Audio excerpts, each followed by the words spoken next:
પુરુષનો ઘમંડ અને સ્ત્રીની ઈર્ષા કોઈ પણ સંબંધનો અંત લાવી શકે છે સાહેબ.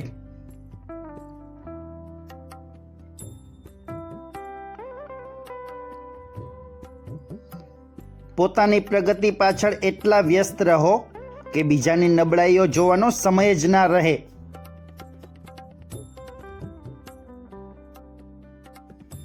દરેક સમસ્યાનો ઉકેલ હોય છે સાહેબ, પણ એ સમય આવી જ મળતો હોય છે.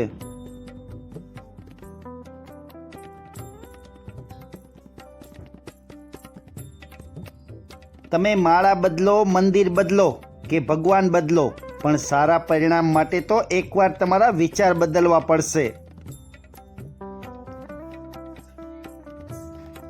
જેમાં પોતાની જાતને સુધારવા બેઠો હોય એની પાસે બીજાની ટીકા કરવાનો સમય નથી હોતો સાહેબ.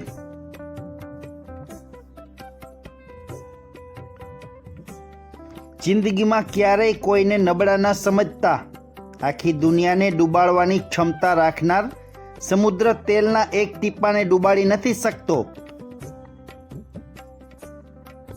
બિનજરૂરી હાજરી કરતા ગેરહાજરી વધુ સારી સાહેબ.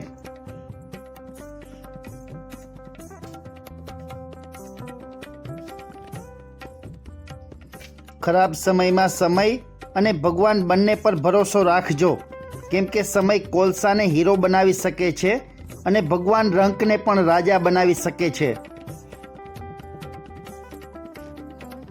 માણસનો ઘમંડ જ એની બરબાદીનું કારણ હોય છે સાહેબ.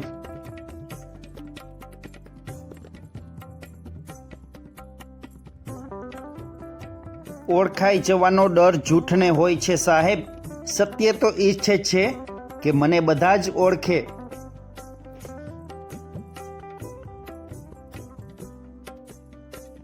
એકાંતમાં પોતાની સાથે વાત કરવી એટલે હૃદયમાં વસતા ભગવાન સાથે વાત કરવી.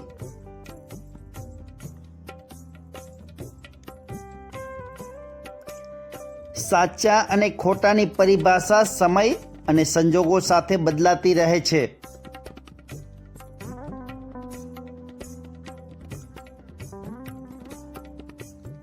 લાખ કોશિશ કરી લો સાહેબ, જે તમારું છે જ નહીં એ તમારું ક્યારેય નહીં થાય.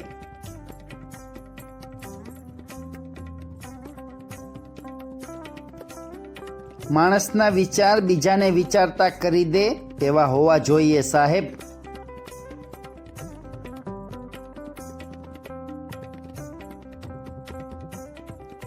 સાહેબ, જીવનમાં હંમેશા યાદ રાખજો કે પ્રગટાવેલા દીવાથી અજવાળું તો થાય પણ અંધારું જાય નહીં.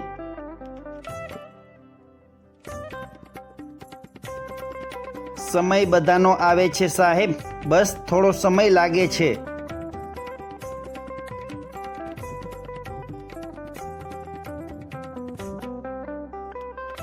હે મેહુલા, આ વખતે તું એવી રીતે વરસજે કે તારા વરસવાની સાથે દરેકના દુઃખ, દરેકની નિરાશા ધોવાઈ જાય.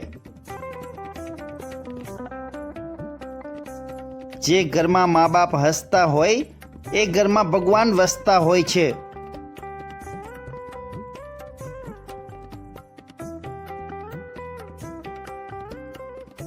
માણસ ઉતાવળે ભૂલ કરે છે સાહેબ અને પછી નિરાતે પસ્તાય છે.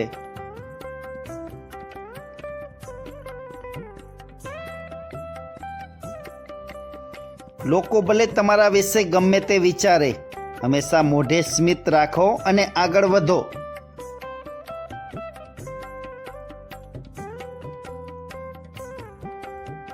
નસીબમાં લખેલું હશે તો મળી જશે, ક્યારે અને કેવી રીતે એ તો ભગવાન જાણે છે.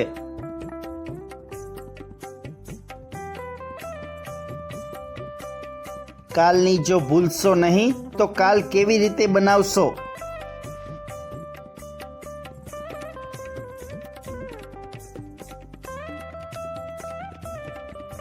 બધાને સુખ દેવાની ક્ષમતા ભલે આપણી પાસે ના હોય, પણ કોઈને દુઃખ ના પહોંચે એ તો આપણા હાથમાં જ છે.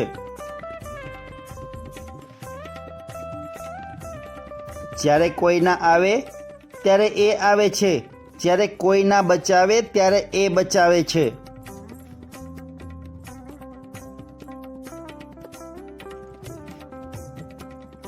મુશ્કેલ સમયમાં સાથને બદલે સહકાર આપનારા લોકોથી દૂર રહેવામાં જ આપણી ભલાઈ છે સાહેબ. જે કરશો એ જ પાછું મળશે સાહેબ. બાવળ વાવીને તમે કેરીની આશા ન રાખી શકો.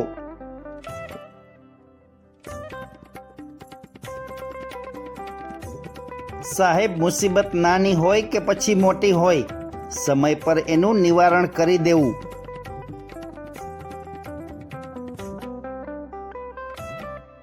ક્યારેય હાર ના માનવાની આદત જ હંમેશા જીતવાની આદત બની જાય છે.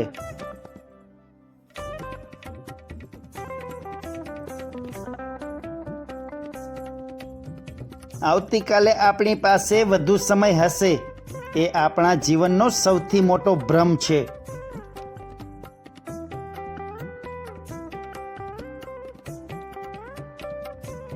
સમય સમયને માન છે સાહેબ. જેમણે એક દિવસ રણ છોડ્યું હતું એમણે જ રણમાં હાહાકાર મચાવ્યો હતો.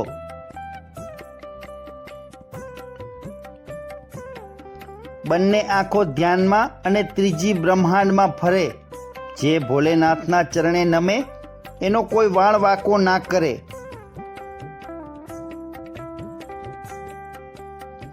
દીવાને વંદન એટલા માટે કરવામાં આવે છે સાહેબ, એ બીજા માટે બળે છે, બીજાને જોઈને નહીં.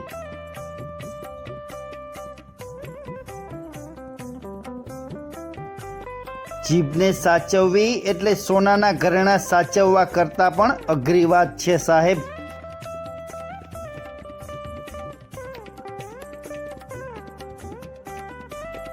મિત્રો, આજનો સુવિચારનો વિડીયો પસંદ આવ્યો હોય તો પ્લીઝ ચેનલને સબસ્ક્રાઈબ કરો.